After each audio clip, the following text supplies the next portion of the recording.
Welcome to After the Buzzers Sports Podcast, the podcast that's all about sports and the African American athlete. We're in for a great show today. Let's go. Hey guys, thank you for joining us yet again for another show. I'm Raquel Richardson Thomas. With me, we have the amazing cast, Marvin Orange, Mr. Basketball, and Mr. Lee Jones. We are lined up for a really good show today, and it's going to be fun. We've been kind of heavy with all the Black Lives Matters and all the things that's going on in the country, so we're going to have a little fun today. I think there's some really cool topics on here. We're going to start with quarterbacks coaching. Summit aims to create opportunities for Black NFL coaching prospects. We've been talking about this a lot, so I'm looking forward to hear Lee's thoughts on just what we're going to do to bring in more Black coaches to a league that predominantly has Black players. We're going to talk about our top 5 quarterbacks of all time. And trust me, we've been slightly deliberating, but not trying not to give away what we have on our individual list. We're going to talk about wide receiver Josh Gordon applied for reinstatement into the NFL. What are your thoughts on that? Again, I'm looking forward to hearing what Lee thinks in reference to this guy being reinstated. We're going to jump into NCAA threatening to not host any future championship events in the state of Mississippi until the state flag comes down. Now, that's going to probably be my favorite topic of today, but we'll get into that later. And then we're going to have a special guest, guys, head football coach of Allen University, which I'm looking forward to. I'm a professor at Allen, so I'm looking forward to hearing his thoughts. But we're going to talk about college football. First on the docket for college football is going to be the University of Texas announces 13 players testing positive for COVID-19. And they're all isolated, but still, we've been talking about this now, I think, for 3 weeks about the effects on COVID-19 in college football players. We're going to move right into the NBA. Smart ring. Oh my God. Smart ring to track. Come on, that's good. Hey, smart we ring. might have a diamond or two in it. We never know. What's up? Potential COVID-19 symptoms. I'm gonna tell you right now, it's ludicrous, but we're gonna talk about it in great detail. And this subject I'm a little torn, so I'm definitely gonna go last when we talk about which of these young NBA stars would you start your NBA team with? Zion is on the list, Tatum is on the list, Luka is on the list, and Ben Simmons. I'm torn, but I think I got my guy. Then the top 5 point guards of all time in the NBA, top 5 point guards of all time. And we're going to close out the show with the NCAA enforcement staff said Kansas basketball program have done some not so good things, guys. We're going to talk about it in detail, and we are going to share our thoughts about what's going on in Kansas. So we're going to get started right now. We're going to talk about quarterbacks, the quarterback coaching summit, and Black NFL coaching prospects to become quarterback coaches and so forth. Lee, I'm gonna let you start. Tell us your thoughts on what they're trying to do and how successful you think they could be with this type of program. Yeah, I think what they're trying to do is have a forum where you can have some of these quarterbacks introduced to GMs and owners and decision makers on the NFL level. They're trying to bring these people. This is the second annual event that they're doing, trying to bring them all together, have a sit down, get to know the owners, get to know them, the coaches get to know them, and sort of have the coaches sell themselves to the owners, similar to the way Mike Tomlin did it when he went into Pittsburgh and he got the Pittsburgh Steelers job. You know, on the surface, I think it looks good. I mean, it's something that certainly won't hurt. But it's interesting for me is, look, half of these coaches you already have on somewhere within your organization, right? They're already quality control coaches, special team coaches, wide receiver coaches, running back coaches. Why can't you get to know them in the everyday atmosphere around your football team during the football season? Have a party, hell, and invite them over to your house. I don't know, but you certainly, this notion that we need to now have a formal summit to introduce or get to know these players is kind of ludicrous to me. you have candidates in the building already. Get to know those people. Look, I think there's 2 quarterback coaches in the NFL. There's 2 black offensive coordinators. The 4 minorities total. Hell, you already have the pipeline, and I don't necessarily think the summit is something that's going to enhance it, because if you don't want to get to know your players that are already in the building, why do you think that you're going to take it to the summit and get to know any of these players better? I'm interested to see what Coach Keaton has to say about that later when we bring him on. But to me, I mean, get to know your people. Eric Bieniemy, and then he's in the building right now for the Kansas City Chiefs. He's an offensive coordinator of the Super Bowl champions. Anytime in past history, if it was a white offensive coordinator for the Super Bowl champions, you better believe he would have had he'd had a head coaching job the following year. Why didn't he get any coaching job offers, or legitimate ones, is my concern. So I'm lukewarm on it. I think on the surface it's a great idea, and I guess they can continue to do it. But it sounded disingenuous to me when you already have the black candidates and the pipeline already in the bill. I you know what, Lee, I agree with you. I agree with you 100%. Marv, you want to add to that? What are your thoughts? Yeah, I mean, I think it's a great idea, but here's the issue, and this is coming directly from the summit that we just had. Ozzie Newsome, one of the only GMs that we've had in the NFL, came back and said that he didn't know any of these names on the list.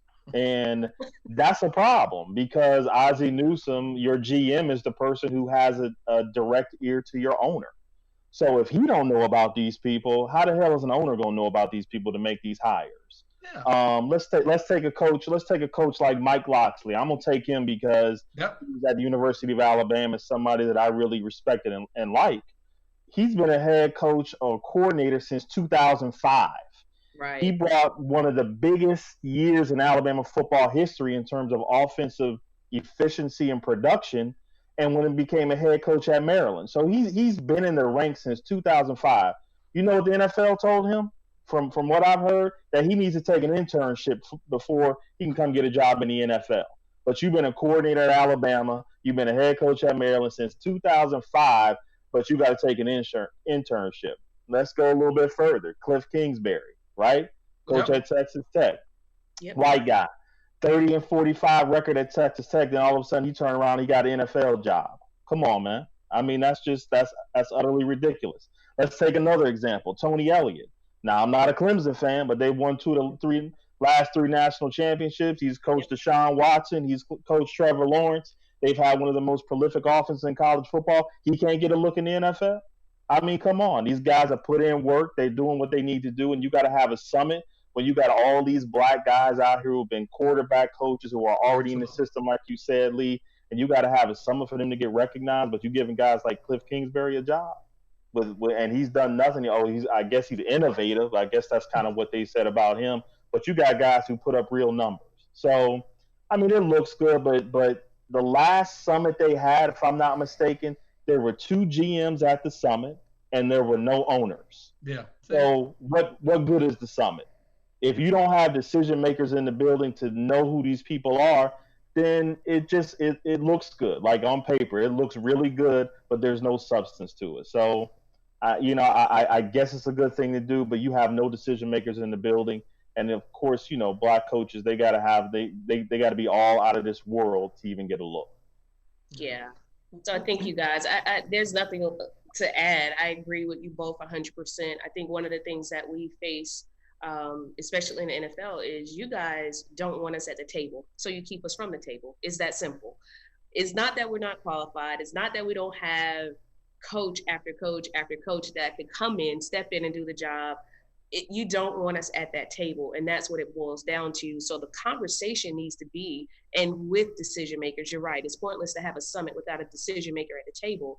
But the question becomes, why don't we have them at the table, and why don't we want them? We need to have real conversations, but we got to sit at the table. Unfortunately, you're right. It sounds good. It looks good, and it appeases people for a moment. It takes our minds off of the real issue.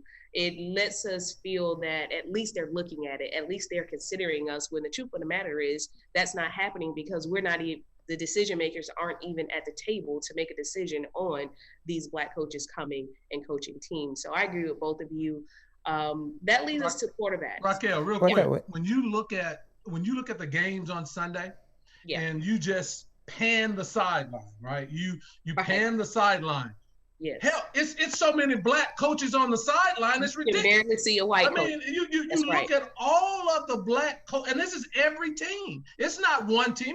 It's Black coaches lined up. They're all over the place, right? That's right. So to me, it's just disingenuous when you say we don't have a pool. When hell, I'm looking at all of them. I mean, damn, this is a Black league and Black coaches league until you get to the quarterback coach, the top, the offensive coordinator. Those are the positions that are and defensive coordinator. Those are the natural succession positions to get you to the head coach.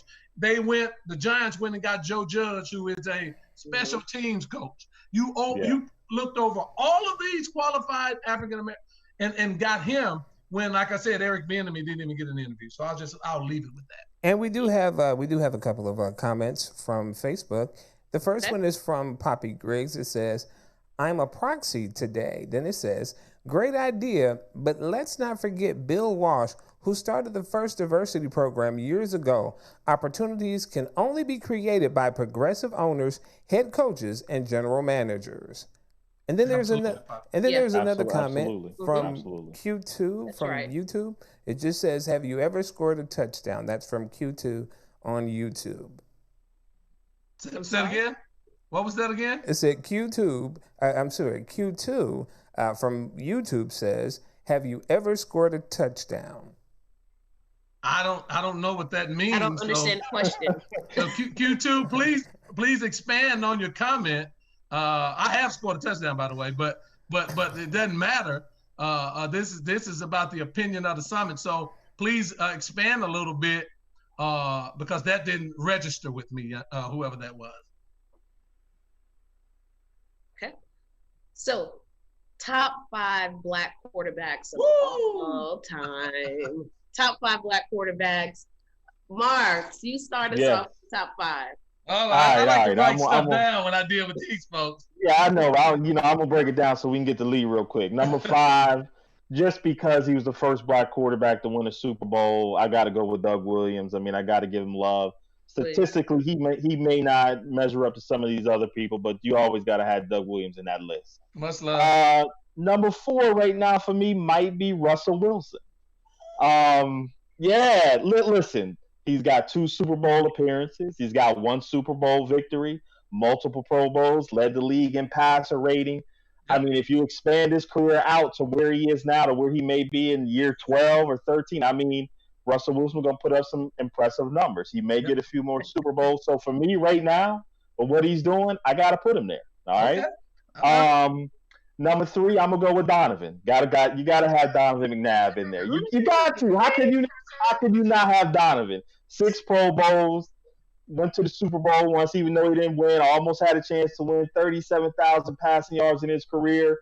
You know, Philly. Yeah, I mean, but listen, we talking about quarterbacks. We don't have a lot that has won Super Bowls, but you can't deny what he did on the field. I mean, he kind of changed the quarterback position as well, with also being able to scramble, but was also a really good, accurate passer. So you got to give Donovan some love. For me, number 2 is Steve McNair. I know that's going to be McNair. Yeah. But come on, Super Bowl appearance, 30,000 passing yards, I think it was. He was an NFL MVP. You know, came within a few yards of winning the Super Bowl when he was with the Titans. Steve McNair from Alcorn State, I think it was where he went. So you got to give him some props for what he did in the league and how he kind of changed the game and did some of the things, him and Eddie George.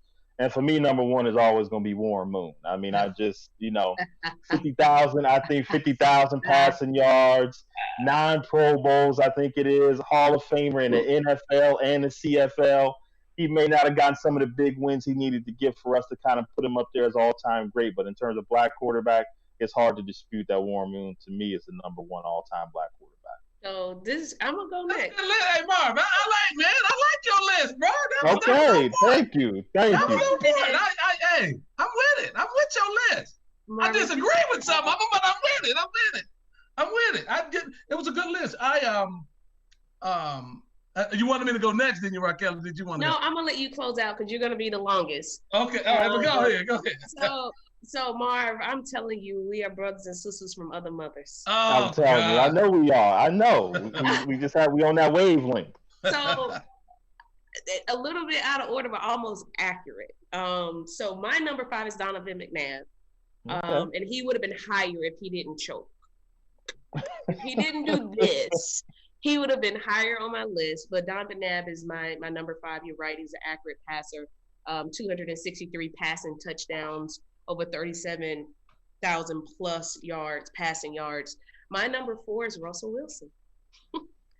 25, and he's early in his career. I think Russell has 3-4 more great seasons of football, 25,000 plus passing yards. Oh God, 3,000 plus rushing yards, 213 touchdowns, very early passing, 196, 6-time Pro Bowler, Rookie of the Year, and he has already won a Super Bowl. He could very well become the number 1 for me in time. My number 3 is Randall Cunningham. My number. Yeah. Randall was a star at one point. He definitely was. RoboCop. My number 2 is Steve McNair. Steve Aaron McNair. 211 passing touchdowns, 31,000 plus passing yards. But my number 1 is also Warren Moon. Yeah. You know, he played. I feel like he played in a different time, in all honesty. But he is my number 1. 291. Passing touchdowns. That's a big number. I was surprised when I got to the stat line, and then, you know, over 49,000 passing yards. So that's my top 5. Very similar to Marv, with one guy off. But what you got, Lee? Tell me what you got. Hold on, Lee. Before you go, real quick, I got to quote my boy Tamai Williams that just said that Donovan was criminally underrated. I wanted to add that because he really was. Donovan was a good quarterback. He wasn't great in my opinion. Donovan was a good quarterback. Remember one thing. In the Super Bowl, the guy was throwing up like a new baby that just came out of the hospital. Let's not make Donovan McNabb out to be better than what he was. He was a good quarterback. And I give him credit for that. But no, I don't. Donovan's completion percentage is under 60%. I think it's like 59%. Not a very accurate passer. So, but Donovan was a good quarterback. My honorable mention. Let me just throw this out here. Randall Cunningham and Dak Prescott. That's my honorable mention. That's my honorable mention right there. Prescott.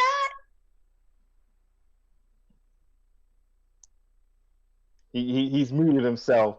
It's probably best. It's probably best because he is now null and void. Whatever he says from this point forward don't matter. What I'm saying, the way I did my list, I didn't go historical.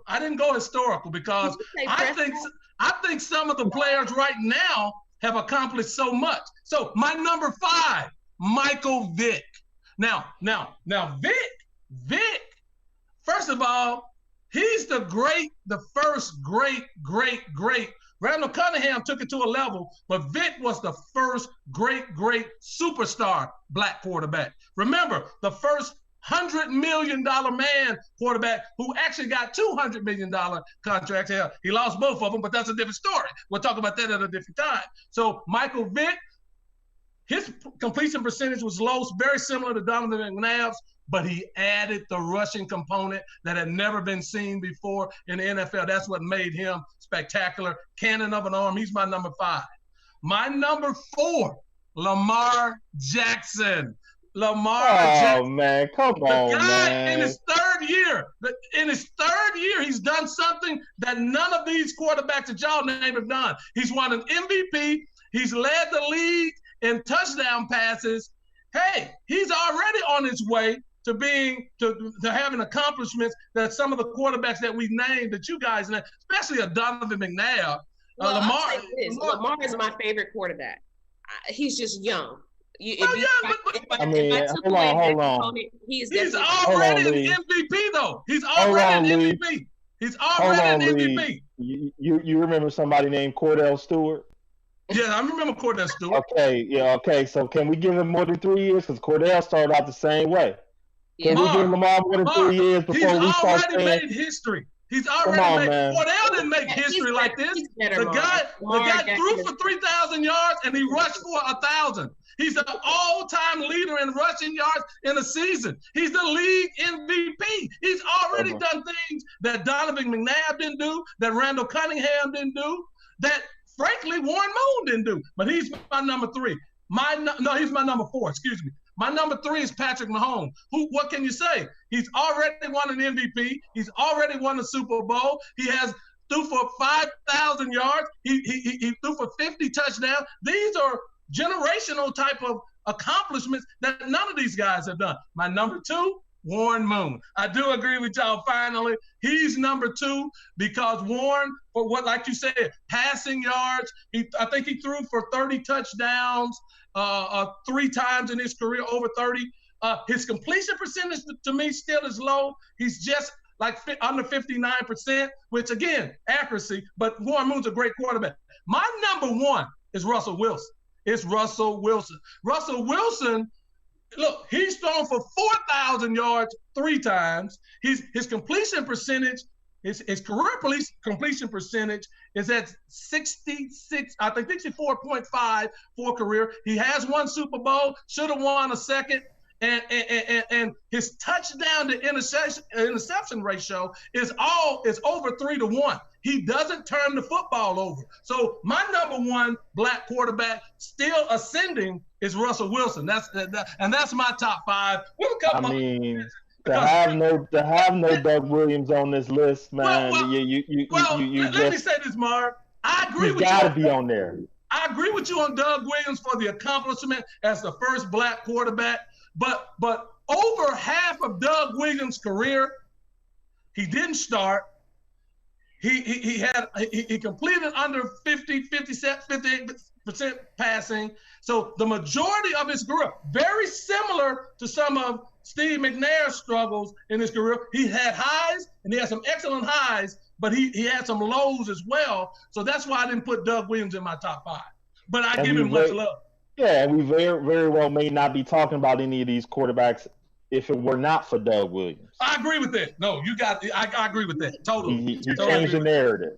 Totally agree with that. Totally agree with that. But you can't take away from what Patrick Mahomes, Lamar Jackson, and Russell Wilson are doing now in the league as black quarterbacks. You just can't do it. And contrary to popular belief, Raquel, Patrick Mahomes is a black quarterback. I just want to and one more little nugget, because I know we got to move forward. But my man Tamai just made another good point. And why didn't he start when he was with Tampa Bay? What was it, 1978, 79? Why didn't he start? Well, he did start. They didn't want to re-sign him. He started. There was a contract dispute over the contract, and Doug was going to sit out a whole year, and then they traded him. So he started. Then they traded him. You know, I get all of that, the racism that was behind that, and trying to lowball him and things like that. I get it. But again, we're talking about accomplishments right now as far as the black quarterback. When you look at Lamar Jackson and Patrick Mahomes and Russell Wilson, their accomplishments speak for themselves right now. Yeah, I think you're right. They're going to surpass the Moons of the world if they keep playing football. I agree with that. Lamar is my favorite guy. Thank you, Raquel. I appreciate the love. I probably feel like I got a hug. I mean, that's all I wanted. All right. So we do have in my top 8, to be honest. We have a caller, Lamondre? Yeah, we have a caller, but we also have another comment from Facebook. Poppy Griggs gives her top 5. And that was number 5, Doug Williams. Can't discount that. Number 4, Mike Vick. Number 3, Cam Newton. Number 2, Donovan McNabb. Number 1, Warren Moon. And we do have a caller on, and also Coach Keaton is in the wings. Okay, so we're going to admit the caller, and then we'll hear from Coach Keaton. All right, great. Go ahead, caller. Caller, you there? I agree with Marvin's assessment. Doug has to be number 1. And I want to come to his defense on your comments about Doug. This is a teachable moment, Lee. The reason Doug's completion percentage was low initially, you go back and look at the facts are very stubborn. his offensive coordinator, which is Bill Nelson. You probably don't remember Bill Nelson. But I do remember. Nelson had Doug. Yeah, Cleveland had Doug. We can't hear him. Tony, you're fading out. Tony, turn your. I said his average. Okay, I said his average throw was 35 to 40 yards. That was one reason his completion percentage was a little low. I'm glad Mrs.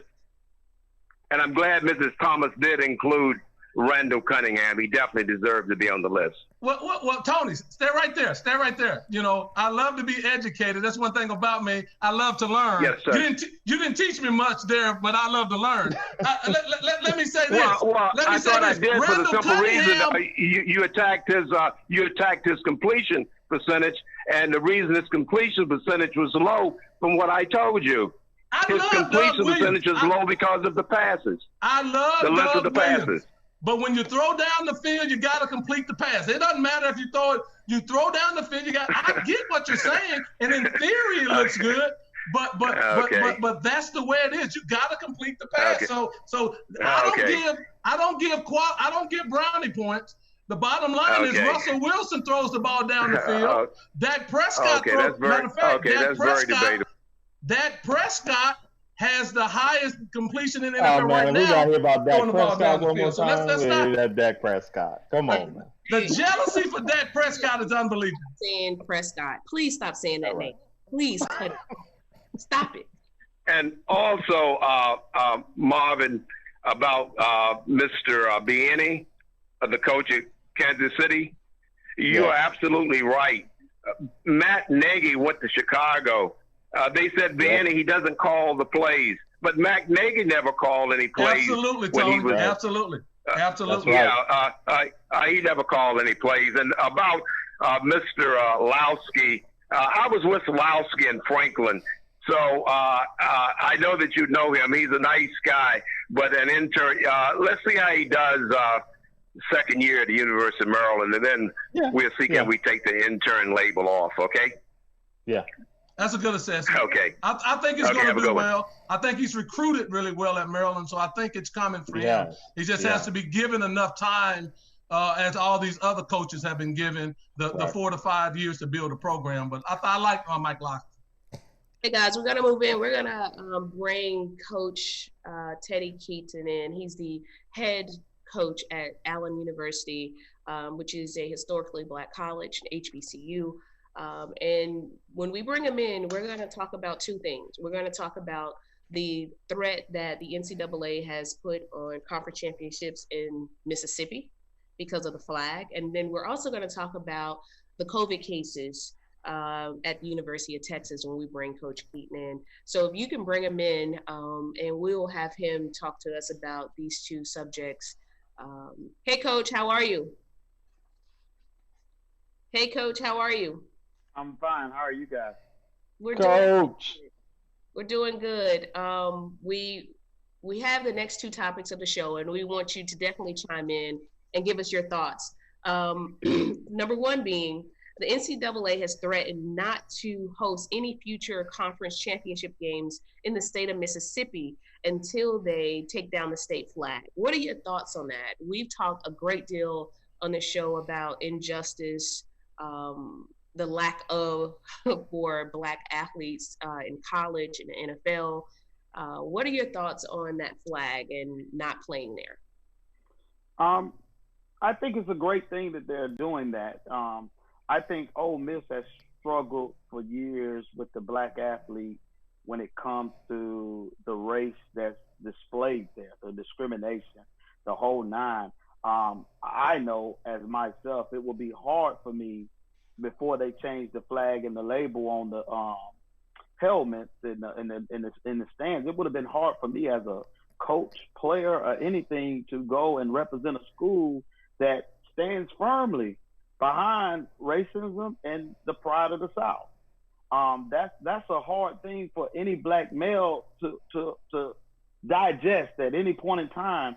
I was listening earlier about the brainwashing of the players. I just think that so many of them just happy to have a D1 opportunity. Yep. that they'll just take that opportunity regardless of what's out there. That's a hard. If I'm a parent and my child was getting offered an opportunity to be able to go and play at that school, it would be absolutely no to me. And it's because of my morals and values. And no matter what anybody say, I think the SEC and the NCAA did a great job by taking a stand, saying either you're going to do it this way or we're not going to play there. And I think, and I could get in trouble for saying this, but I think the players should follow suit with it. I think they should just say, if you guys are not going to do this, we need to move on. Yeah. I'm gonna can I piggyback off that real quick, Coach?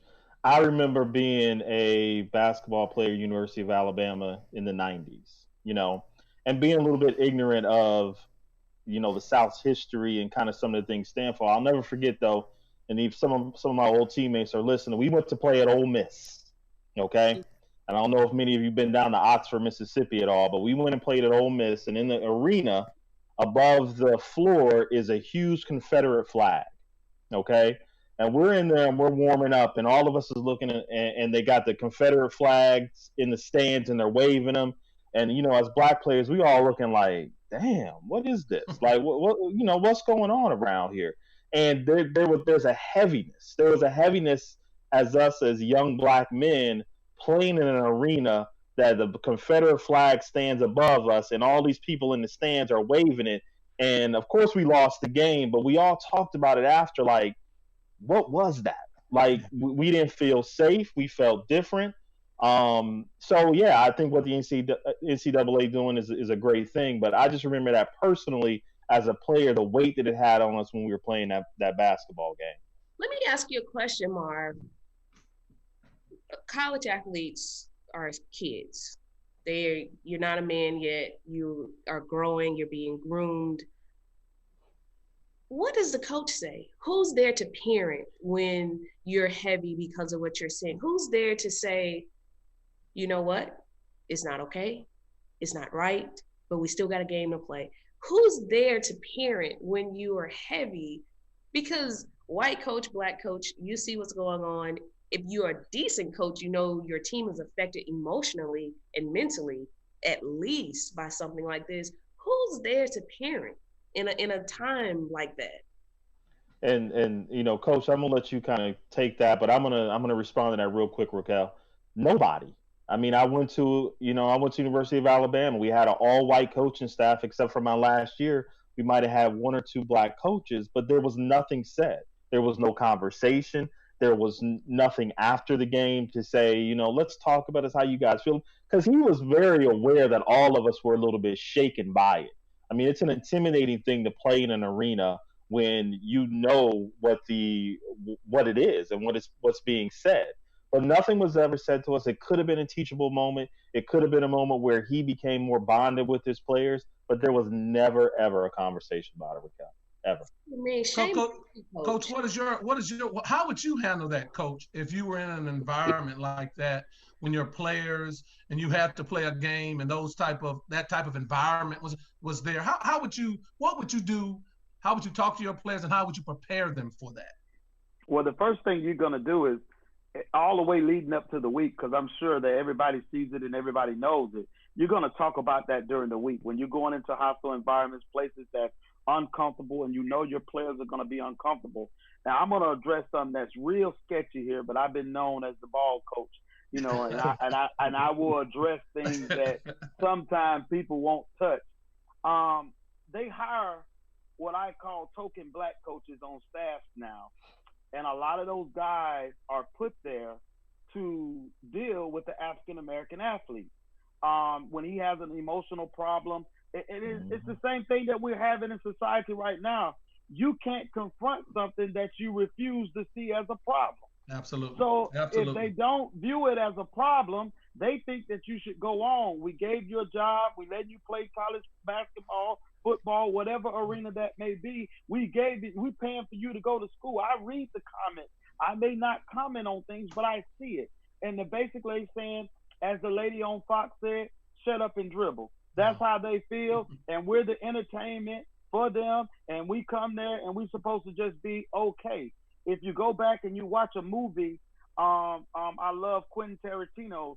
when he made the Django, and the scene where they were sitting at the table in the dining room, and he was talking about the skull there, and he said that in the back of black people's skulls, they feel no pain, so I could take this hammer and bust him in the back of the head. And it's been taught to people along the way that we're not human. We're supernatural because we can do 360-degree slam dunks. We can run touchdowns. We can block, but we're human too. And it ain't no way in heaven that nobody could not go into an Ole Miss or Oxford area as a black human being and understand that you're not wanted there. And you are not intimidated, or you are afraid that if Knight touched my black behind and I'm still here, something could happen to me. Yeah, I was real quick, Coach. I want to follow up and then have a question for you. My godson was being recruited to Ole Miss. This was 5 years ago, and we went there on the recruiting trip. And you know, it was nice. The coaches in the environment on campus, right? It was nice. But I'll never forget this. When we went back to the hotel, one of the coaches, and they were driving us back, he said, "Don't venture too far away from the hotel." Mm-hmm. Why would I want to send or advise a kid to go there that's getting that advice on the recruiting trip? So I agree with you. I don't even see why kids go to Ole Miss, to be honest with you, because that hasn't changed. I'm from the Memphis, Tennessee area. It's still the same there at Ole Miss. But I have a question for you. So tell us what your thoughts are about the upcoming college season. We know that the COVID-19 virus is still out there. What are your thoughts about actually playing football this fall? Do you think they should play? Should it be canceled? Should it be delayed, moved to the spring? All of these things are out there. What are your thoughts about the upcoming season? Well, as a coach, you're excited to be able to play. But as a human and as a parent, if the news people are still broadcasting the news from home and social distancing and everything else, what makes it think that it's safe for me to put my kids in a situation that we have no, Lee needs to hear this more than anybody, Coach. Please keep going. Keep going. What would make me think that I could put my kid in a situation where I know there's no known cure? There's no the thing that happened with Ohio State. Yeah, it really alarmed me. With the waiver, I read the article about signing a waiver. Yeah. Almost floored me. But this is the thing that I really think that most people are not really thinking about, that it's a $4 billion industry. Yep. Everybody cares about their money, and the Americans, it goes back to what the lady on Fox said, shut up and dribble. Our lives doesn't matter. I always said that if it was a sport that wasn't 75 or 80% African American, they would be tearing up the floor. Yep, my son absolutely. is not going out there and playing in that condition. Let me tell you, Lee is of a different opinion. I'll give you my opinion after Coach finish. I have no. But Lee wants them to play, despite of, and as a mother, I fully agree with you. At this point, there's no football. My son couldn't play, period. I don't care where he went to school. It is not safe. And this kind of takes us into our next topic, and I'm going to let you finish. The University of Texas announced they have 13 players at the University of Texas that have COVID-19. They're isolated, they are blah, blah, blah. But every college that has kids on the football field, this is going to happen. Well, Clemson got 23 that just came out last night. Yep. 23. And this is I really get just thinking about the fact that the CDC, DHEC, the President of the United States, everybody passed the buck down. The president didn't want no blame in it. The CDC didn't want no blame in it. The governors don't know what to do. The presidents of colleges don't know what to do. There's nobody but us. We're developing plans as we go pertaining to our particular environment and how we're going to handle a situation. And that myself, my friend, I don't have a medical degree. I don't know what is good and what's bad. So everything we're doing is a trial error. It's an error. Okay, and then you think about this. I got 4 quarterbacks, and they all stay in a room together. What if one catches the COVID-19? I don't have a quarterback to play with come Saturday because I got to quarantine all 4 of them.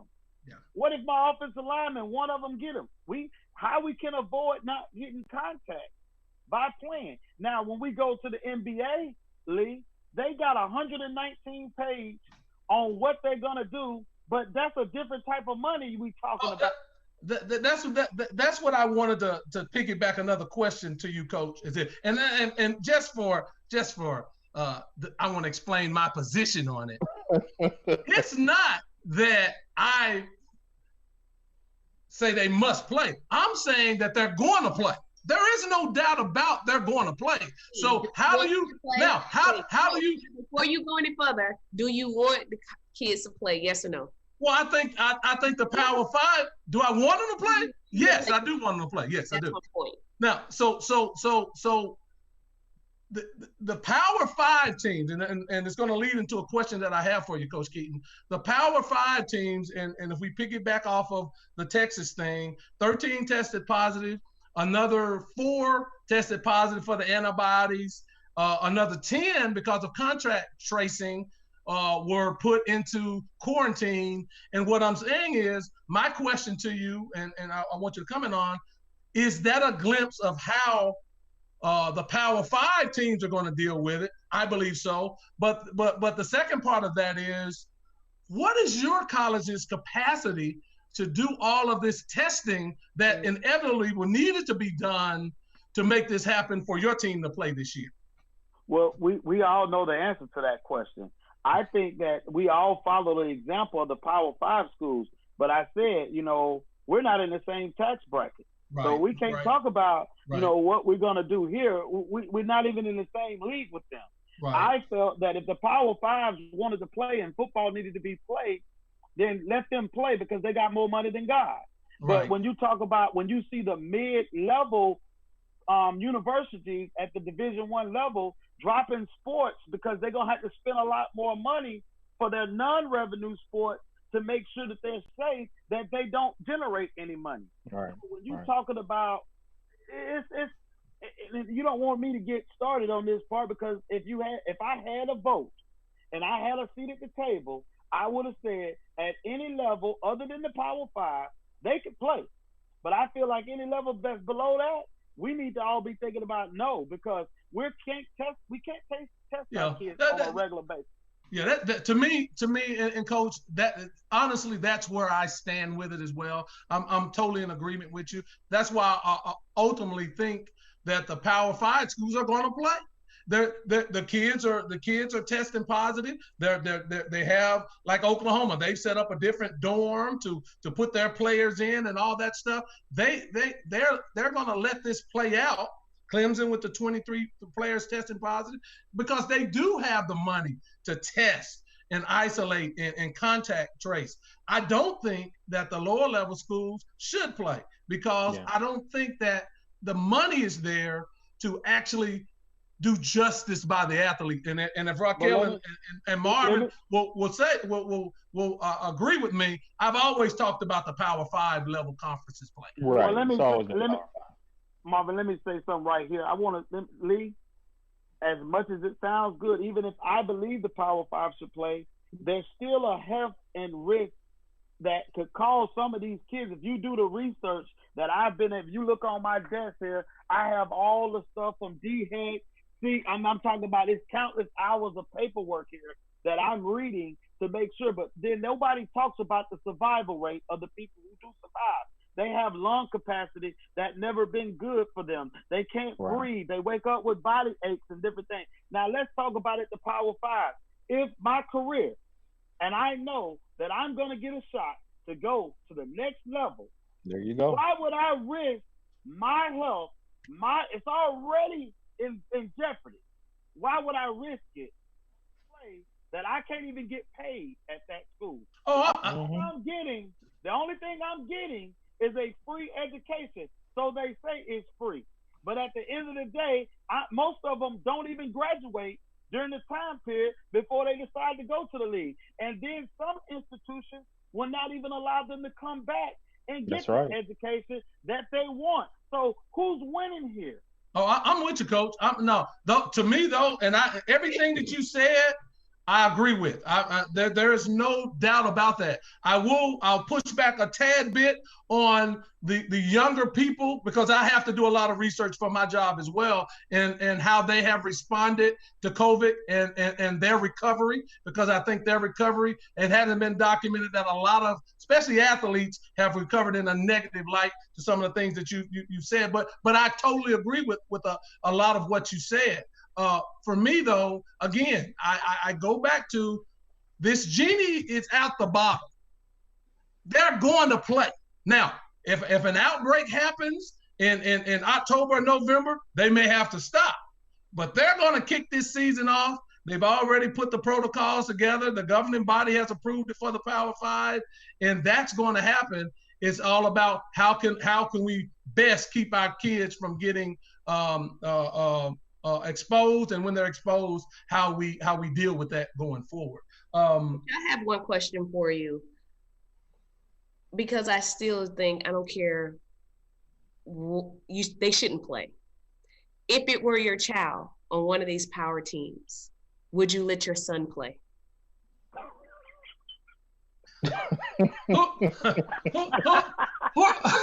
Yeah, that's the real question. Coach, yeah. I'm with my child, absolutely not. But I love my kids. I love my kids that I coach dearly, and I care about them. And I understand if one of them come to me this season and say, Coach, I'm not going to play this year because of the situation and what's going on, I can't do nothing but respect that. Absolutely. But at the end of the day, do you think that he's going to be able to go into, I'm not calling any names, but some Power 5 coach and tell him that he can't play? And they saying, well, the kids got options, can they not play? No, he don't. Because if he don't play, he's going to lose his scholarship. That's right. All his schooling is gone out the door. So what options do the kid have? None. If he opt out now, he just lost everything he had been working for. But if he plays, he risks everything that he might have in a dream that's coming. It's too risky, and it's a thin line between the America who wants to see them play, the people who deal with these kids. Because if somebody die on my watch, I gotta live with that the rest of my life. That's right. All right. So I think we've hashed that out. Last question for me, for you, Coach. And again, I really appreciate you coming on the show. I love this conversation. I love, for me, this is great. What do you think, if the season doesn't happen, the impact economically to your school and other HBCs around the country? What do you think the financial impact will be on from your school or other HBCs after season? We don't make a lot of money playing football. We make money off of students. Everything is driven off students. Other than the big schools, they make money off of their kids. If we don't get the number of enrollment students, then we're in trouble. So I don't think whether we played or didn't play really matters. But what would really hurt us is somebody die and we have an outbreak on a campus. Now you're talking about shutting it down. So there's a big difference between what they have and what we have. Like I said, nobody loves football more than I do. I love it. I watch it at all times, and I want it to come back on TV. I don't want to be watching Netflix with my wife and trying to figure out what show. And I know all the shows now, even the little teen shows. I know them. I don't want to do that. I want to watch football. But at the same time, if you really studying it and you know what's going on, if I was coaching Miss Thomas's going in her house and trying to recruit her son, and she is well educated on this process, guess what she's gonna tell me? Coach, we appreciate you, but my son will not be participating in this year. But a lot of the kids that we coach come from poor, uneducated. They just looking at the opportunity and they not looking at the risk. And I think the government and everybody else did the same thing to get the economy back on track. And when you're talking about $4 billion, they already lost the money from March Madness. Do you think they're going to lose the money from not being able to play college football? No, very, very, very good point. But again, and I always have to put it out there because this is the fact, that there has not been a major athlete across any of the major sports that have contracted COVID that has not fully recovered or had adverse situations that has been reported yet, because I look up this stuff every day because I have to for my job. So we have to balance that out, and because I think you have to put that in there, and with the financial commitment that these colleges are making towards isolation and testing and things of that nature. I think that's a delicate balancing act. Okay, Lee, why would you think they not report it? I'm not going to report some when I'm trying to promote something else to happen. It's 5 people that's been hanged. You ain't find it on no major news networks or nothing. It's not going to talk about it because they want the riots and everything to die down. So if the media and the television has controlled our thinking for a long time. And that's the way it's going to be. And I'm telling you. Yeah, Coach, but the report, they will be reported from the hospitals and all of that as well. It's just not controlled by the institution. So I do think, again, if some of that happened, it would be reported. So have you seen Dr. Fauci? Have you seen Dr. Fauci in a while? It's not about, I saw Dr. Fauci yesterday on TV, but it's not about Dr. Fauci. I keep up with everything that they're reporting. Well, let me piggyback off of this too, Lee. Let's also understand, and Coach, I know you know this, and going to University of Alabama, you got all doctors in house. That stuff never leaves in house. So it's not going to be reported anywhere else. Be reported. That's why the UCLA players and some are pushing back, saying that they want third opinions. They want somebody that is not affiliated with the university to do this. That stuff ain't never leaving house. If you at University of Alabama, Clemson, if they don't want it out, it ain't going nowhere. Then ain't nobody going to know about it. If it happens, Marv, I hear you on that, and I agree with you on that. But if that happened, it would leak out and it would be reported. We're not in a communist country. That would be reported because that's major news, especially with some of these major athletes that are getting injured. Okay. I'm with you on that. I agree with the UCLA kids. I do think the third party would be appropriate in dealing with this because I agree with them. The college's interests are at stake here. But again, I don't think that's happened to date. Well, I almost feel like as we talk about it, Lee, you're waiting on it to happen. Why do we? No. I'm evening out the reporting here. We cannot have it. We cannot talk about it one way as if this is inevitably going to happen and not say that it hasn't happened. So I'm not waiting on it. Conversation. They would cancel the season and wait until next season if it wasn't about dollars. That's simple. Oh, I'm with you on that. I totally with you on that. It doesn't leave the locker room, even at smaller colleges. Hell, it won't leave the locker room if we don't want it to. I played. No, that's not true. That's not true. That's not true. That's not true. That's not true. Any person that is adversely affected by COVID, and if it's that serious, would have to go to the hospital, would have to be treated in a hospital setting, and that would leak out. Now, come on, we got to be real about that. So let's not sort of confuse the two, in my opinion. Well, let me try. We can agree to disagree. We've been on this. We've actually gone past our time. We're going to agree to disagree, and that's okay. But those things don't leave the locker room if you don't want them to. Coach, your value has been excellent. Thank you, Coach. We're gonna have to have you back. Hold on, let me do one more thing because I don't think we did this. When you first came on, Coach. I just want you to just kind of tell people your background, where you come from. Absolutely. Just some of the things that you've accomplished coming to Allen. I also do want you to just speak on a little bit. What have you told to your players in terms of all of the unrest we got going on right now when it comes to protesting, the things that they may want to do? How do you kind of address that with your players? But, just speak on that a little bit before Absolutely. You go. My background first. I started coaching. I started off as the equipment manager at my college. I begged the coach to be a coach. I wanted to be a coach. I wanted to be a part of it. So he gave me some duties and I did it. All my stuff is well documented. You can look it up anywhere. I ended up getting a job and I worked and I moved up from the running back coach to the special teams coordinator in 3 years. And then I left and went to Odessa, Texas and took over a team in Odessa, Texas. We went 20-2 in the Arena League. Then I left and I became the head coach in Lakeland, Florida, and I went 25-5 and won my second championship there. Then I went to Huntington, West Virginia, and I went 16-1 and left Huntington, West Virginia, and joined Weber International, a team that haven't really won since they had started their program. And in 2 years, we had been turned around and had 3 straight winning seasons, which led to them becoming conference championship the year after I left. I left and came the head coach of Stillman College in Tuscaloosa, Alabama, a team that had a winning season since 2007.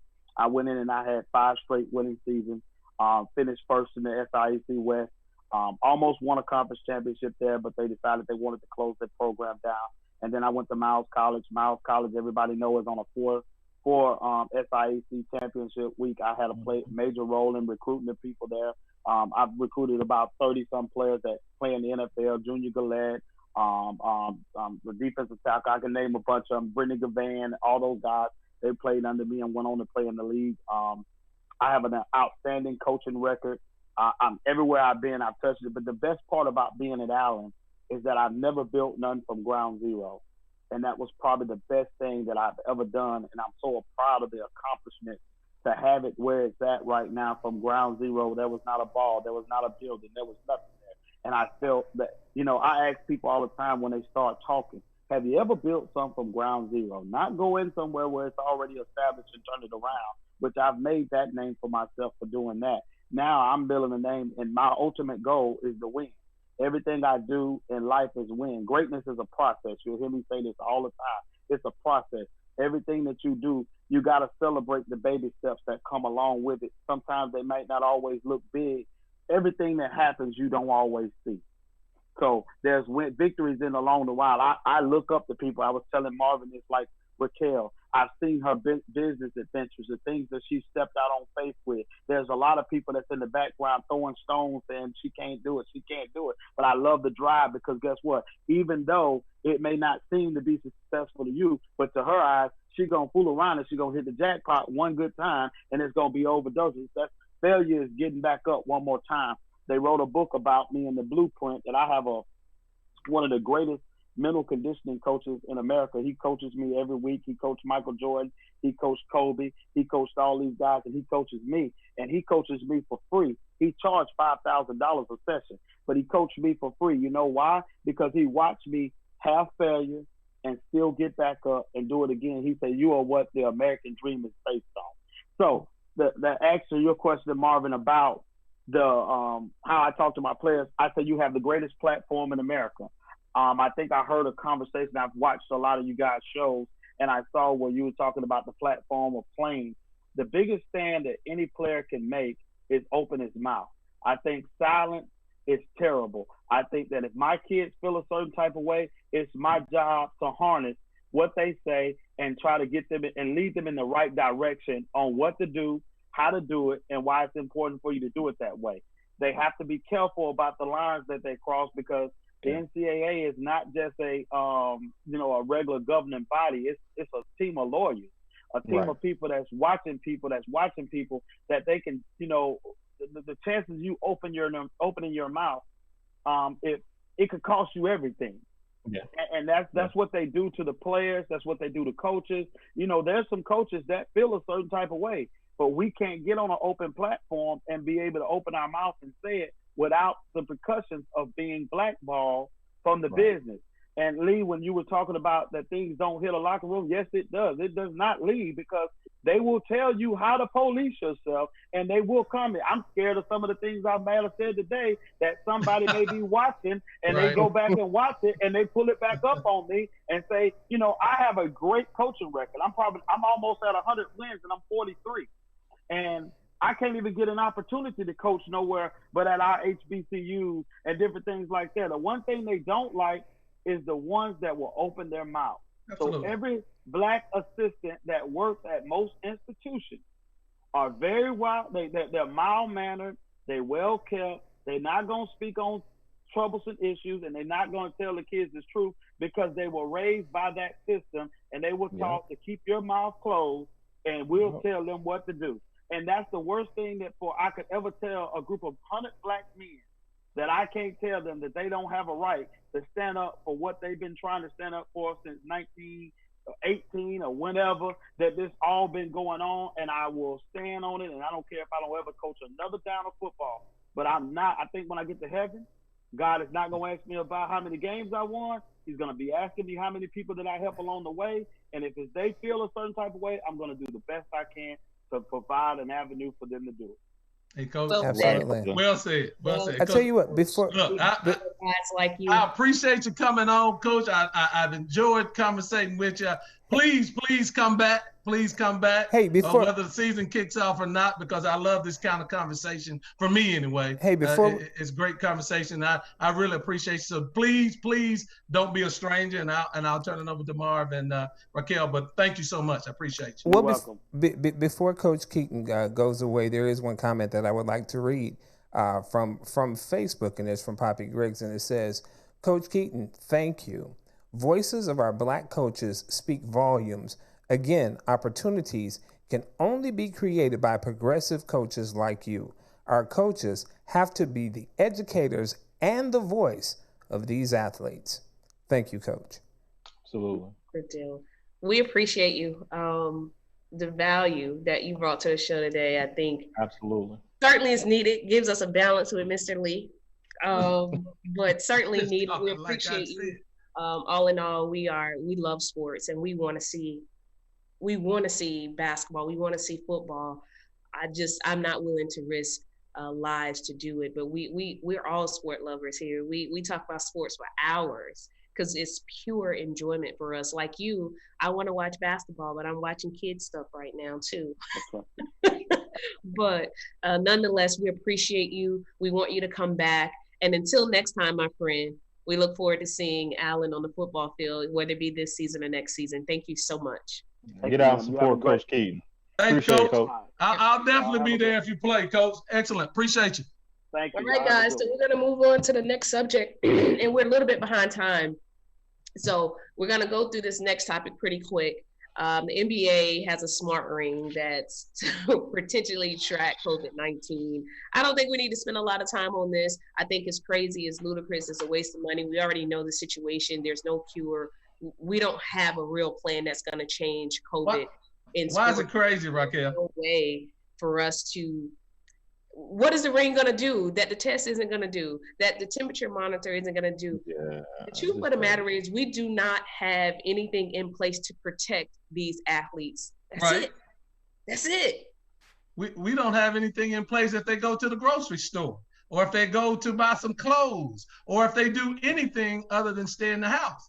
But if you can wear a ring that will at least give you some early warning signs that you may have some symptoms, or maybe asymptomatic, and now you're getting some symptoms. Why? I mean, I don't think that's a hindrance. I think that's an add-on that's probably pretty good.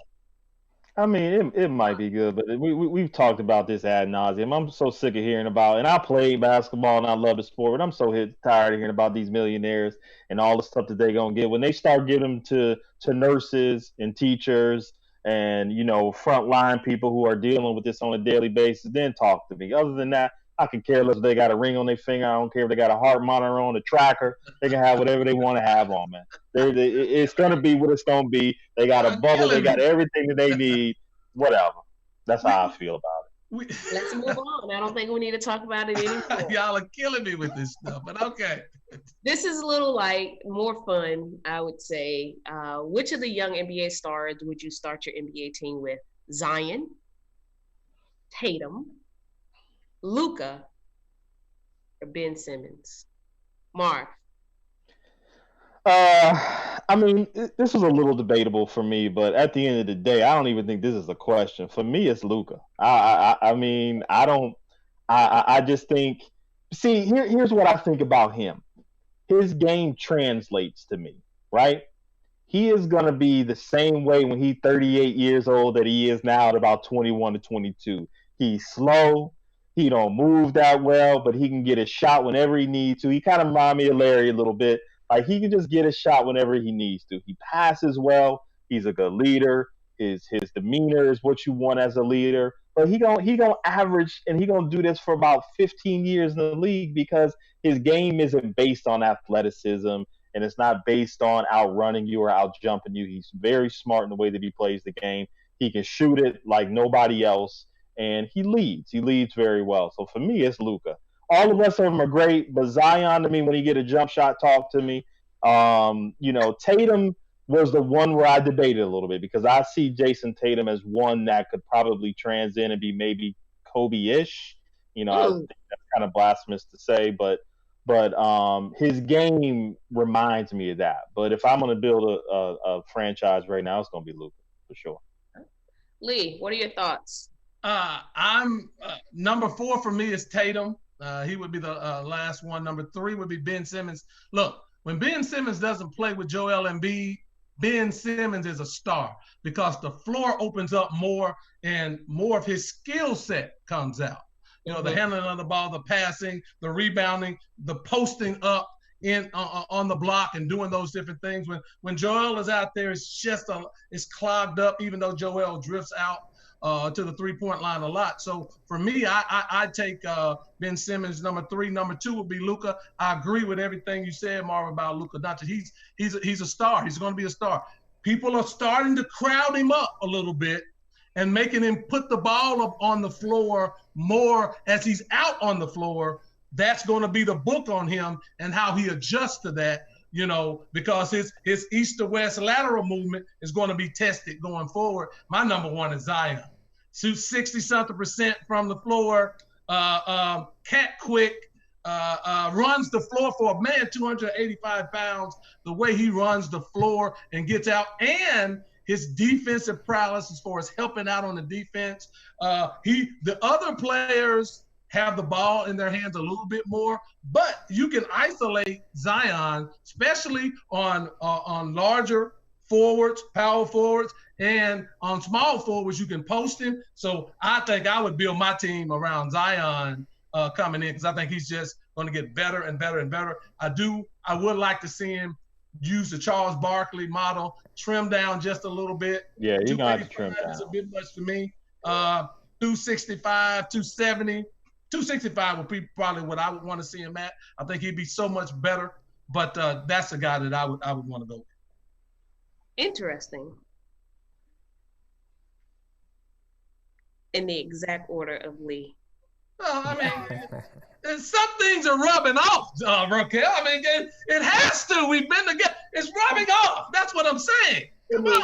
Order as Lee, and I'm not even going to talk about the other guys. Zion is special. And the question is, start your team right now. I can't worry about 11 years, 11 seasons, 5 seasons. I can't worry about that. $1 is worth more today than it is tomorrow. So I'm trying to win right now. And I think Zion gives you the best piece. It's easy to build around a guy like that.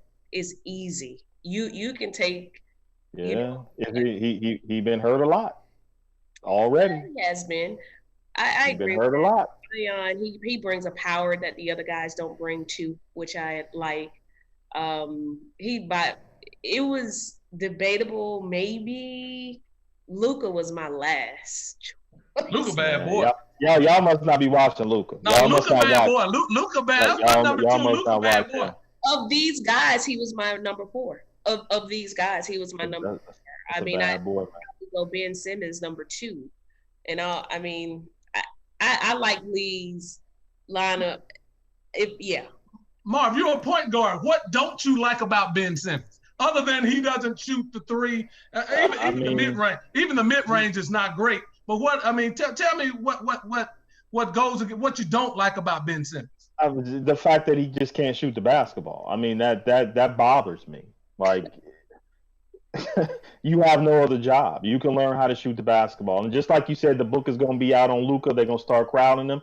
They're going to do the same thing to him. Remember what they used to do to DJ back in the day against the Lakers and the Celtics when they wouldn't guard him until he proved he can make a jump shot? Well, I think the same thing is going to start to happen to him. And Embiid does take a lot of pressure off of him. If he's got a team on his own, then a lot of those glaring weaknesses that we don't talk about, they're going to start to show. Okay, so, I like Ben. Don't get me wrong. I think he's a talent and he's great, but I do think that he has a lot of deficiencies on the offensive end that people don't talk about. To me, Luka is just very well-rounded. can I play devil's advocate real quick? Sure. In the games that Embiid is not there, and yeah, he's not a great shooter. He's 6'9", 6'10", and there's not a guard or two guard that can guard him in the post. So I say when he is running the team, put him in the post the way they did Magic when Magic first came out at 19, let him play a little bit. And the guy runs the floor and goes to the basket with authority. It's beautiful to watch. It's just that I don't even think the guy's never had a shot from high school all the way up. And you're right. I agree with you. At some point, basketball is your profession. You have to be able to at least hit a mid-range jumper with consistency. And you know what? You know what? Maybe with today's game, it doesn't matter as much. Maybe because of the spacing and the way that the spacing you game. No hand checking. You can't put your hand. You know, maybe it doesn't matter as much. We'll see about that. But you know, he's probably not number 2. I didn't list him. I mean, I got Luka number 1. He'd be number 2. Zion just scares me because he's heavy, and it's 82 games in the season. And his game is physical. It's a physical game, and the NBA is a physical game. That's a lot of work for 82 games, man. Then you talk about the playoffs. Remember how Kobe's game used to be and how he changed his game. You know, if you look at all the greats, their games just in, and not to say that Zion can't, but damn, he can't shoot it. He can't shoot it at all. Come on, he does not. Damn, he can't shoot it at all. He's got a flat set shot, but it goes in. It goes in. You know, I put Jason Tatum before I would put Zion. I just think the guy's a superstar. He's a budding superstar, and better than advertised his rookie year in the short. Absolutely. That we have. Better than advertised. Hey guys, we've got some comments from Facebook from Courtney Nicole. She says, "Where is John Morant?" Then she says, "John Morant is better than Ben Simmons." John Morant's going to be a great player. There's no doubt about that. We only had a very, very small sample set of John Morant, but John Morant is in the conversation. John Morant's bad boy. Yeah, he's in the conversation. You're right. That was one that we left off. John Morant is definitely in the conversation. He ain't got no fear. He don't care. Yeah. Something's finest, as we say. He in Merck City. He don't care. So, he should definitely be on that list because he's in the conversation. Absolutely. All right, so we're going to move on. Still talking about basketball. Still talking about the NBA. Top 5 point guards. Oh, man, this is good, juicy stuff. This is going to be interesting. Top 5 point guards. I'll go first. My number 5 is Chris Paul. Oh, Lord. Number 5 is Chris Paul.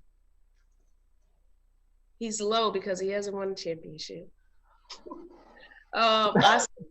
Number 4, Oscar Robertson is my number 4. Isaiah is my number 3. Steph Curry is my number 2. Magic is my number 1. Magic. Okay. Assists, career, it's undisputable for number 1. I can't imagine you having anybody different for number 1. That's my 5. Okay. Since I'm gonna go, since we run a little bit short on time, we're getting close to that time. Number 5 for me is Isaiah. I love Isaiah, love what he did. So I got Isaiah number 5. Number 4 for me might be a little controversial, but I got Jason Kidd. And look, I played against J Kidd, so I know how good he is. But NBA champ, 10-time All-Star, Rookie of the Year, 5-time NBA All-First Team, 4-time All First Team Defense, like 6-time Second Team Defense. Led the league in assists, 5 years in the league. Come on, man. J Kidd put in work. Y'all can't deny. Yeah, J Kidd a bad dude. Yeah. Number 3 for me is Oscar Robertson. I mean, triple-double for a season. Enough said. You can't really say more than that. 2 for me is Stockton. Hate the game, but it was effective. And number 1, of course, is Magic. I mean, there's no debate about that to me. Yep. Let's go, Lee. What you got? Number 5, John Stockton. What can you say? Averaged 10.5 assists for his career. That's more than Isaiah and the Big O for his career. Led the league in assists 1 year, 14.2 assists a game. Number 4, Isaiah Thomas. I like Isaiah. You might not think I like Isaiah, but I do like Isaiah. Isaiah a bad guy. He Hit made bad it. boy. Everybody, let's go to your next one, Lee. Number 3, Steph Curry. Steph Curry, number 3. But probably. He's not a real point, though. He's not a real point, he's man. a point. He ain't a real point. point. I mean, come He ain't on. a real point, man. He's not a real point. Other than your boy Ray Allen, because I do put Ray Allen as one of the better shooters of all time.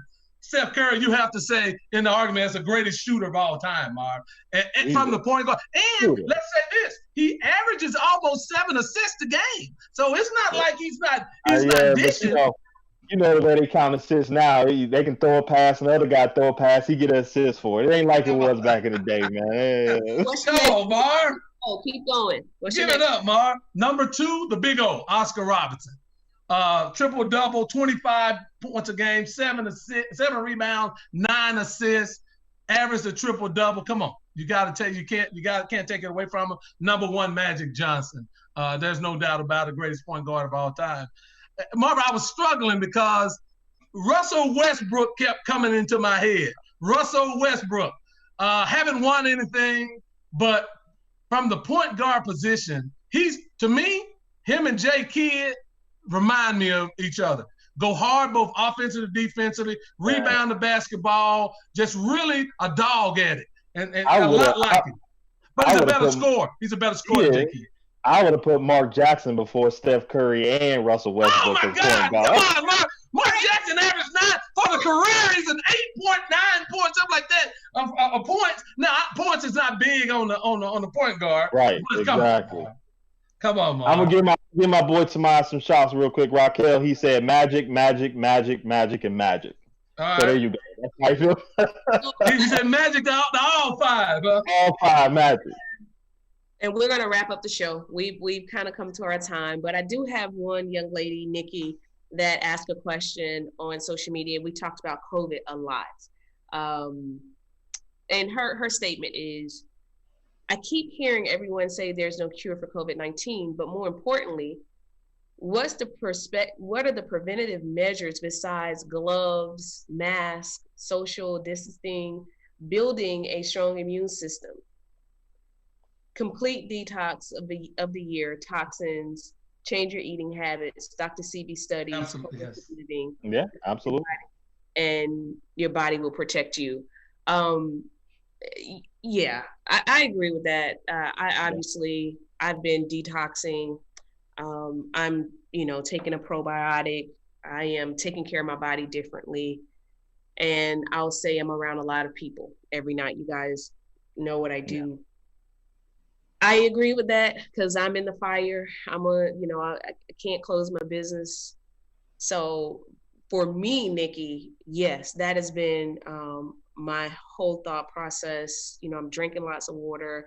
I'm taking a liquid vitamin every day. I'm doing a detox. So yes, for me, I'm taking care of my body. And because I have to be in front of a lot of people every single day, I'm very focused on taking care of my body so that my body can protect me. And vitamin D. Yeah. Yep. Then, all right. Everybody just helped me out a great deal. Appreciate it. I need to do all of the above. I'm kidding. But hey, great advice, Nikki. Thank you for chiming in. Thank you for chiming in. Lamondre, do we have any other people that have left comments? Let's take this. I want to make sure we at least acknowledge everyone who chimed in today before we end the show. Is there anybody else? Yeah, we do have a couple of comments from earlier on. Of course, we couldn't get to them right then. And it's from Poppy Griggs. She said, I agree, Lee. What are the precautions that our universities have in place for our kids to be safe? With that being said, they're going to play. And I hate to say this, Raquel, but some mothers will risk their sons' lives for money and what they consider a ticket out. Not my child. I don't know. Thanks for the comment. I don't know who said that. Thanks for the comment. That was Poppy. Yeah, I want to say this before we end the show. Look. I have a 2-year-old, so I love my son. I will never put him in harm's way. But this thing is ever evolving. And again, I'm on it every day because I have to, because of my job that I do. I have to know what's going on. And I research it. And again, you and Marv, you and Raquel make good points. Nothing has happened yet. And if it happens, my thinking will certainly change because of the circumstances. If some of these athletes that are catching the virus and their situation changes. I'm a realist though, and I know these people are going to play, and I know that that's going to be some of the consequences. I almost think, and I have no proof, and I'm just going to say this as we end the show. It almost like, these kids are getting COVID, and these coaches, they're isolating and they're thinking, okay, let's get it out of the way, which is the wrong way to think. But I'm telling you, that Power 5 and big time sports, they're coming back. So for me, it's like, how can we be preventative in making this thing happen? Because I do think it's going to happen. Right. And we got one more, right, Andre? Yeah, we've got one more, and this is again from Poppy Griggs. It says, Coach, I've watched Dr. Fauci, and I think the administration has tried to shut him down, but he's too well respected. Then it says, even the black Surgeon General is what she means. Even the black Surgeon General on TV looks panicked with every commercial he does. Science does not lie. That's what politicians do. It's greed, and they will put our young black athletes at risk. It's all about the almighty dollar. And that's it. Well, all right. With you there. No need to go back and forth. We are on the same page with you. Guys, we have come to the end of yet another great show. Thank you so much, Coach Teddy Keaton from Allen University, for joining us. Thank you, Coach. Great job. We appreciate you guys. Make sure you tune in. We'll be back on Wednesday and Saturday. You'll see us, and we'll have more dialogue for you. And thank you so much for sending in your messages, calling in. You guys make the show better. So thank you so much. We're out. You're watching After the Buzzer Sports Podcast with Raquel Richardson Thomas, Marvin Orange, and Lee Jones. Thank you guys so much, and we will see you on Wednesday.